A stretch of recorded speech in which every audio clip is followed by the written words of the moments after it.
Hi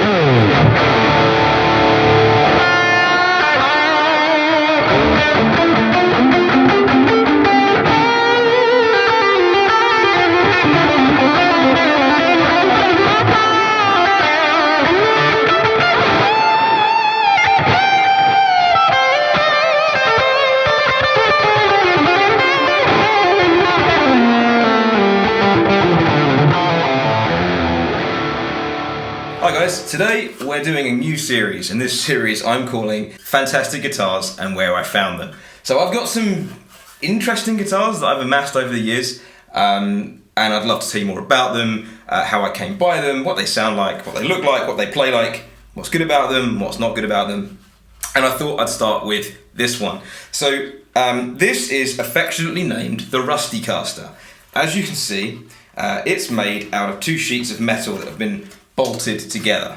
So how did I come by this guitar? So my dad is also a guitarist, and he got me into playing. He's been playing since he was a teenager, and when he retired he decided he wanted to try building guitars just for fun. It was something that he's never really done, something he's always wanted to do, and he thought, I have all this free time, let's get started.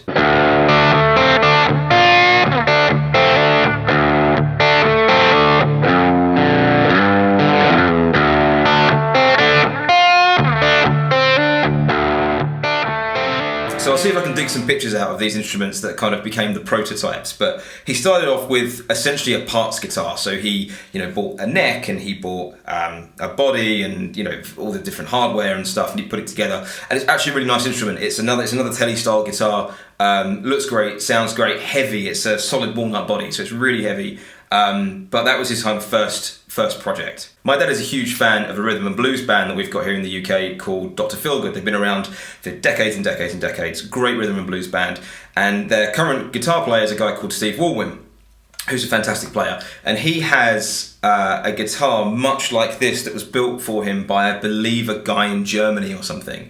And he uses it almost exclusively for slide. And my dad was really inspired by this when he last went to see them. So he decided to try and make his own one. So we got some sheet metal, and he left it outside to rust for about 6 months. And it's very thin, as you can see. And then he basically applied a lacquer over the top so that it doesn't come off and rust when you're playing it.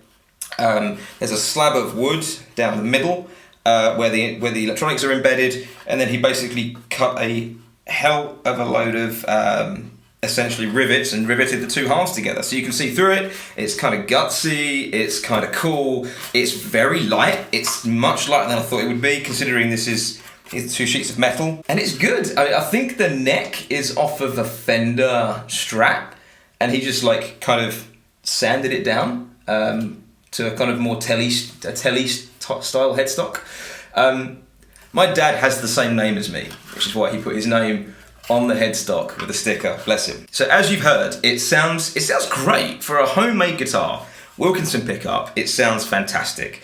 Neck pickup is very, very mild, very tame, very good for cleaning up a valve amp. But the action on it is super high. If you can see that, but you could park a boat under there. And that's on purpose. So Steve Walwyn's instrument was always designed to play slide on. When you play slide, you have pretty high action. And that's how he's built this. I am a sucky slide player. I don't play good slide at all. I should probably learn to play better slide, to be honest with you, and really make the most of this. But alas, here we are.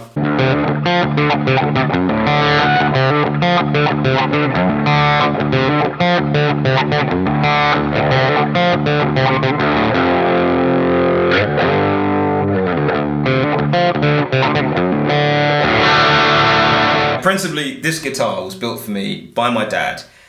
He made three or four prototypes that have gone to different people before this one. The first one was very similar to this. It's hard to play. I think he learned a lot from that build, but it was the first one. It was always going to be the biggest learning curve. So he made, I think, 2 more, and then this was kind of the culmination of his learnings. So I'm very honoured that he chose to give it to me. And it's certainly a guitar that I will never get rid of because of that. And it's really cool, and it's a showpiece, and it stands out. I've never used it live, at least not yet.